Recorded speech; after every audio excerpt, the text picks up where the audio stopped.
Hi అండి, అందరికీ నమస్తే. వెల్కమ్ టు మన సాగుబాట. ఇక్కడ చూస్తున్నటువంటి ఈ పురుగుల్ని మనము కట్వామ్స్ అని పిలుస్తారు. తెలుగులో దీన్ని రెల్లరాజు పురుగు అని పిలుస్తుంటారు. కొన్ని ప్రదేశాల్లో వరి పైరులో మనకి వేర్వేరు కలర్లో ఉన్నటువంటి 2-3 జాతుల కట్వామ్స్ను గమనించడం జరిగింది. ఈ కట్వామ్స్ మనకి గుంపులు గుంపులుగా ఒక ఆర్మీ లాగా కదులుతూ ఉంటాయి. అందువల్ల దీన్ని ఆర్మీ వామ్ అని, స్వామింగ్ క్యాటర్పిల్లర్ అని పిలుస్తూ ఉంటారు. ఇవి పగటిపూట భూమి మట్టిలో లేదా నీటి మట్టానికి పైభాగాన మొక్క యొక్క దుబ్బులో దాక్కొని ఉండి విశ్రాంతి తీసుకుంటూ ఉదయం సాయంత్రము మరి ముఖ్యంగా రాత్రి వేళ ఎక్కువ బయటకు వచ్చి ఆకులను తింటూ ఉంటుంటాయి.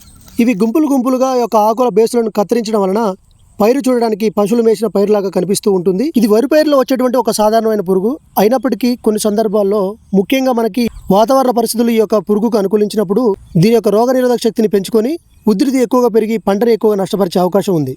ఈ పురుగు ఉధృతి తక్కువగా ఉన్నప్పుడు క్లోరిపైరిపాస్ 2 ml 1 లీటర్ నీటికి, లేదా ఇమామిక్టిన్ బెంజోయేటు 0.5 గ్రాముల నుంచి 1 గ్రాము 1 లీటర్ నీటికి, లేదా క్లోరాంట్రనిలిప్రోల్ 0.5 నుంచి 1 ml 1 లీటర్ నీటికి పిచికారి చేసుకోవాలి. దీని యొక్క ఉధృతి మరీ ఎక్కువగా ఉన్నప్పుడు ఇండెక్సకార్బ్ ప్లస్ నోవాల్యూరాన్ టెక్నికల్లో ఉన్నటువంటి మందు మనము 1 ఎకరాకి 200 ml, లేదా ఇన్స్పియోని మనం 1 ఎకరానికి 120 ml చొప్పున పిచికారి చేసుకోవాల్సి ఉంటుంది.